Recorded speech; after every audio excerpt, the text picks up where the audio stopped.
దొంగలు పడుతుంది ఆ దారి మార్గాన్ని ఒక శ్రీనివాసుడు గజేంద్రుడు ఒక ఏనుగుని తెమ్ముకుంటూ వేట మార్గానికి వచ్చేది. ఆ యొక్క పద్మావతిని చూసి ఒక చెట్టు చోటుని ఇలా పుంజుని పోయాడట. ఆ పద్మావతిని చూసి ఒక చెట్టు చోటుని పుంజుని పోయాడు. ఆ ఒక పద్మావతి అలా శ్రీనివాసుని దొంగ అనుకుని అలా కాకరించి పెట్టుకుందట. అవును, ఆ యొక్క పద్మావతి శరీరతను పట్టుకుందామని ఉద్యానవనంలో పరిగెడుతూ శ్రీనివాసుని వద్దకెళ్ళి దొరికేవా దొంగని కౌగిలించి పట్టుకున్నాడు. ఆ కౌగిలించి పెట్టుకుంటే ఒక శ్రీనివాసుడు ఆ పద్మావతి కళ్ళకు నాకు అందరిప్పాడు. అందరిప్పిది ఆ పద్మావతి శ్రీనివాసుని చూసి ఏడుకెళ్ళి చేప మార్చిపోయింది.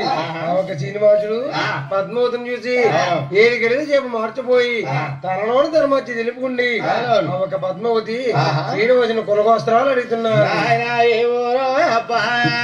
ఏమేని పేరా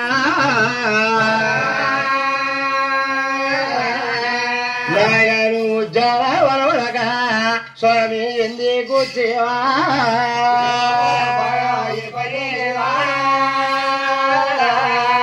అవునవును నాయన నీ తల్లవరా తండ్రవరా తాబుట్టులవరా నాయన నువ్వు ఉజ్జాలవరవరగా స్వామి ఎందుకు చేవా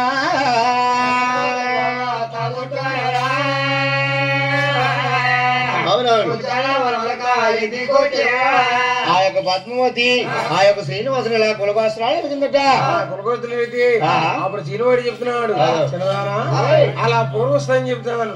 ఆయన కృష్ణావతారం జ్ఞాపకం చేసేది. మా తల్లి గారు దేవకీదేవి, మా తండ్రి గారు వసుదేవుడు, మా అన్నగారు బలరాముడు, మా బావగారు అర్జునుడు, మా చెల్లెలు సుభద్ర, నా పేరు చూస్తే వేణుగోపాలుడు. చిన్నదానా అయ్యా నా ఊరు అడిగేవు నన్ను అడిగేరేవు.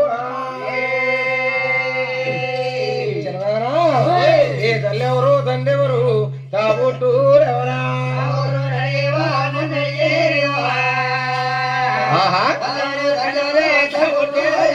ఇదిగో నీ ఊరేటి పల్లెటి వస్తాంటావేటు.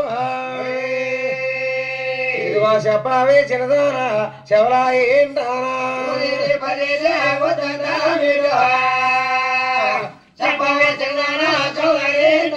మా కులగోస్త్రం చెప్పాను. ఒక్కసారి నీ కులగోస్త్రం చెప్పాలమ్మా.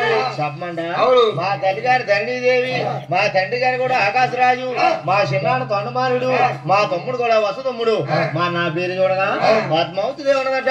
అలా పద్మావతి నేను చూస్తే శ్రీనివాసుని నేను నిన్నే పెళ్లి చేసుకుంటాను, పెళ్లి చేసుకోవాలని వాళ్ళిద్దరు ఉద్యానవనంలో ఒకరినొకరు ఒట్లు పెట్టుకున్నారు. ఆ ఒక పద్మావతి ఆ ఒక శ్రీనివాసుడు అలా ప్రేమ ఒట్లు వేసుకుంటే ఆ పద్మావతికి శ్రీనివాసుడు హస్తరేఖలు పట్టుకోవతికి అలా మనసు మారిపోతుంది. మనసు మారిపోయి శ్రీనివాస శ్రీనివాస ఆయన మగ పిచ్చి పట్టుకుని ఆయన ప్రేమ ఒట్లు వేసుకుని ఎవరింటి గారు వెళ్ళిపోయారు. ఎందుకంటే పద్మావతి ఎలాగుందరా అమ్మ